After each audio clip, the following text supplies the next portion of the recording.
And here is Zoids Ultrasaurus. Again, one of the four biggest kits ever released. And I'll say this right now, despite it being my least favorite of the four, I think there's a very good reason for that, and I still really, really think it's cool.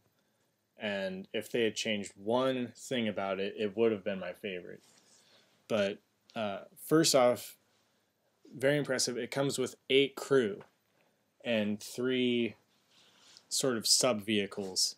And so, what you have for the crews, you have this guy on sort of like a scout.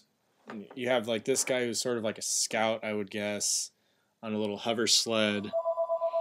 And he kind of pegs onto this ramp in here to store him. And then you slide him up and then close that up.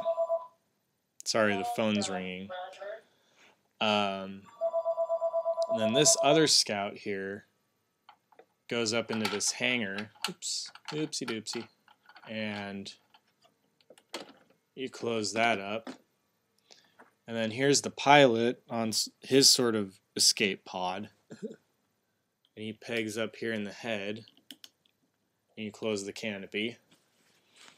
And then you can put these other 5 anywhere you want. You've got, this guy who's like, I guess like communications or something, or the radar guy. And he goes up here in the neck. And then this guy, I don't know, like air traffic control maybe, because he's by these ramps and the conning tower and all that.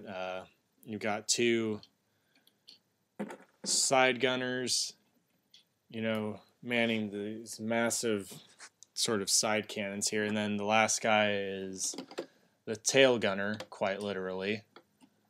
And he's got all sorts of firepower at his disposal. So, way to go, Jimmy. Way to go. I don't know why his name is Jimmy, but as of now it is. So, yeah, very, very impressive. First off, my biggest complaint with this figure is that just the sense of scale you get, if you were to first look at this figure, it seems like it should be utterly massive. And while it is, one of the 4 biggest kits they ever released, it's just it seems like it should be bigger. It seems like to me, just the look of it, it feels like it should be twice as big as it is. Really, even though that would be prohibitively and monstrously expensive for most people. Really, it looks like it's designed to be an aircraft carrier or a dreadnought or some sort of mobile field base. And these ramps, you can't really do any, like, no Zoid can fit on those ramps. Lighter there for you. As you can see, it is very tall, because of its, Ultrasaurus design. It's basically a big brachiosaur. The tail's pretty long, but it only has 2 joints. The neck is much more articulated than the tail, and it actually is motorized. And there's a wheel under the tail to kind of help it up. I actually thought the wheel was pretty interesting because it's actually formed from what would normally be a waste piece, or not waste as in hips, waste as in garbage piece from the cap sprue. So I thought that was a pretty interesting use for it, but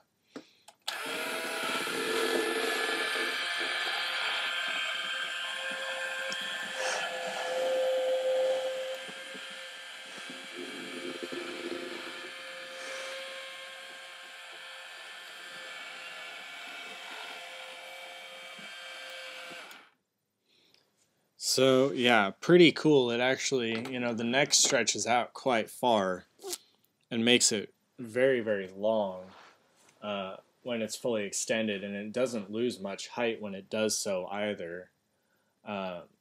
So pretty impressive. I love these heavy cannons on the side moving. Obviously just a slow moving sort of juggernaut that just blows away everything in its path. I want to get a Death Soarer just to kind of pose them all together, and have sort of that arms race that was going on, because this was sort of the first super weapon Zoid, and it was made by the Republic and then the Empire, obviously, for anyone who knows Zoids.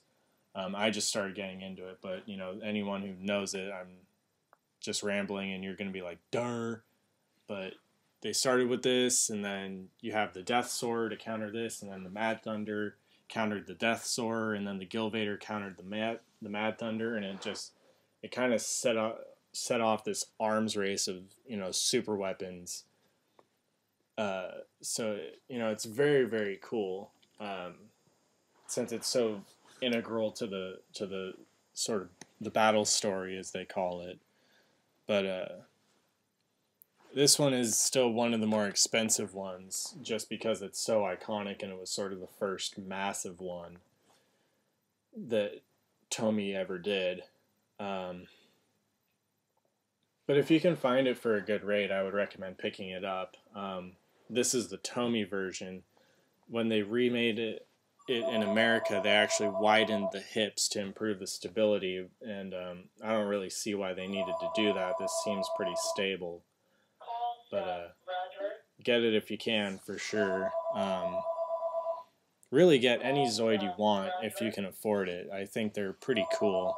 Zoids Ultrasaurus.